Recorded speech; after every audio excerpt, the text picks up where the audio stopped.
I love that poster showing Esther there, representing women who are getting the job done since 460 BCE.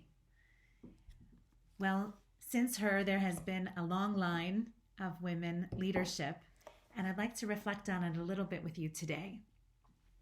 Esther's name means hidden, and her Jewish identity was hidden. Her leadership qualities were hidden even from herself until she felt desperate enough or strong enough to reveal them. Both her Jewish identity and her leadership came forward then. And it makes me think about what we are hiding from ourselves and from the world while we're in lockdown. I think all of us have felt life compressed, and there are aspects of ourselves that are hidden away, tucked away, and leadership qualities too. Projects that we want to take on, but we say not now, maybe later. What do we wish to have revealed now about us? That's a question that arises from Esther's story. And for a bit of inspiration, I turn to this prayer which the rabbis imagine Esther spoke before she went in to meet with the king. Remember how it was against the law for her to go into the king's chambers unannounced, without invitation. And so the rabbis insert a prayer. They imagine that Esther must have prayed before she approached King Ahasuerus. And what did she pray? The Apocrypha includes this possible prayer. My Lord Malkeinu, you stand alone. Help me, who is also alone. I have no helper but you, O God, for my danger is in my hand. Adonai, do not give up your scepter to those who have no being, and do not let them mock at our fall, but turn their plan against themselves, and make an example of the one who has begun this against us. Remember, Adonai, make yourself known at this time of our affliction, and give me courage. Put eloquent speech in my mouth before this lion, and change his heart to hate the man who is fighting against us, so that there may be an end of him and of those who support him. But save us by your hand, O God, and help me, for I stand alone, and I have no one but you, Adonai. So she acknowledges that God is also hidden, and that there is something of God that needs to be revealed. So through me, she says, make yourself known, O God. And of course, God's name is nowhere to be found in the Megillah, so God is also absent. And through Esther, God becomes revealed through Esther's leadership.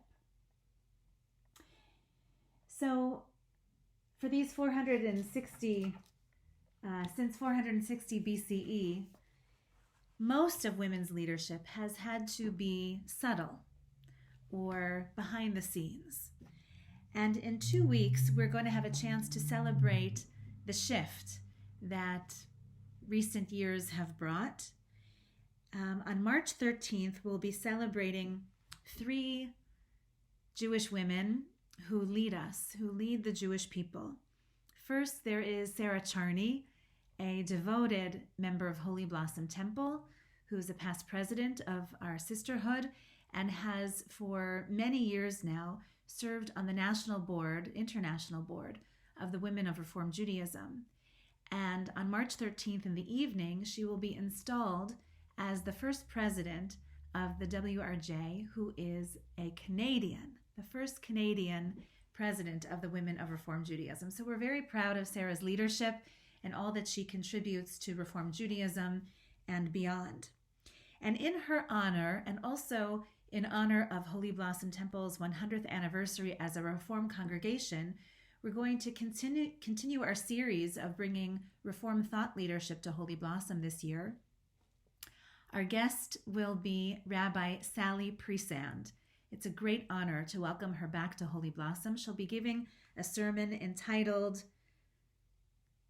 Women, Richer for the Gifts Women Bring. Richer for the Gifts Women Bring. who is Rabbi Sally Priesand? If it's not a name you recognize, I hope you'll remember it and add her Shem Tov, her good name, to your lexicon of figures of Jewish history. Rabbi Priesand was the first woman to be ordained as a rabbi in North America. That was in 1972, and at the time, everyone thought that she was the first woman to be ordained in all of Jewish history. And that was a remarkable, bold moment in Reform Jewish history, and so she'll come to tell that story. But more than her own story, she will delight in telling us the story of another hero of Jewish history and the role that women have played. And that is another name that you might not yet know, but you ought to add to your lexicon of heroes of Jewish history. That is none other than Rabbi Regina Jonas.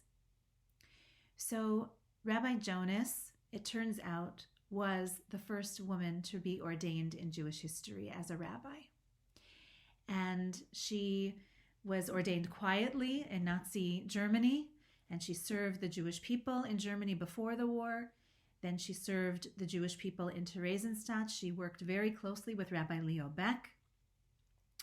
And tragically, she perished in Auschwitz. It was only after the Berlin Wall fell that her documents were revealed and studied, and we began to learn more about her. When Rabbi Sally Priesand, who was celebrated as the first woman rabbi ever, when she heard that Rabbi Jonas was the first woman to be ordained as a rabbi, how do you think she felt? She was elated. She felt now she has a heroic predecessor that she can turn to. She felt less alone. And so we're going to be hearing from Rabbi Priesand, a hero in her own right, a leader, a Jewish leader in her own right.